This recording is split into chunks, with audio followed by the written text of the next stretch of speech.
Phone call എടുത്ത് പിന്നെ ആദ്യം അവർ പറഞ്ഞു കൺഗ്രാജുലേഷൻസ് എന്നാണ്, your visa has been approved എന്ന് പറഞ്ഞു. അപ്പം ഞാൻ എനിക്ക് ഡേറ്റ് എല്ലാം കഴിഞ്ഞു പോയി, എനിക്കിനി ഒന്നും ചെയ്യാൻ പറ്റില്ല എന്ന് വിചാരിച്ച് ഞാൻ അത്ര വിഷമിച്ച് നിന്ന സാഹചര്യത്തിൽ പരിശുദ്ധ അമ്മ എനിക്ക് വളരെ ശക്തമായൊരു അടയാളത്തോടെ എനിക്ക് തെളിവ് തന്നു. എനിക്ക് വിസ അപ്രൂവലായി. എനിക്ക് ഇപ്പം എനിക്ക് ഈ 15 എനിക്ക് റിപ്പോർട്ട് ചെയ്യേണ്ടത്.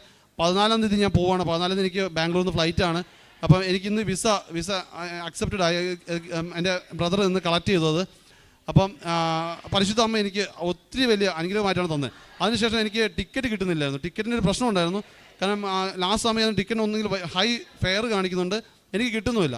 പക്ഷേ അപ്പോൾ എനിക്ക് തോന്നി ഞാൻ എപ്പോഴും പോകുന്ന ഒരു സമരിറ്റൻ ഭവനുണ്ട്. സമരിറ്റൻ ഭവൻ എന്ന് പറഞ്ഞാൽ ഓൾഡ് ഏജ് ഹോമാണ്, പ്രായമായ ആൾക്കാർ. അപ്പം അവിടുത്തെ സിസ്റ്ററിന് പോയി എനിക്ക് ഇത് കിട്ടിയെന്ന് പറയണമെന്ന് പറഞ്ഞുകൊണ്ട് ഞാൻ അവിടെ ചെന്ന് സിസ്റ്ററിൻ്റെ അടുത്ത് പോയി ഞാനത് താങ്ക്സ് എല്ലാം പറയാൻ വേണ്ടി പറഞ്ഞതിന് ശേഷം ഇറങ്ങുന്ന സമയത്ത് അവർ പറഞ്ഞു, സിസ്റ്റർ പറഞ്ഞു, ഇന്ന് രാവിലെ നിൻ്റെ മുഖം എനിക്ക് കാണിച്ചായിരുന്നു, നിനക്ക് വേണ്ടി പ്രാർത്ഥിക്കാൻ വേണ്ടി ഞങ്ങളോട് സംസാരിച്ചപ്പോൾ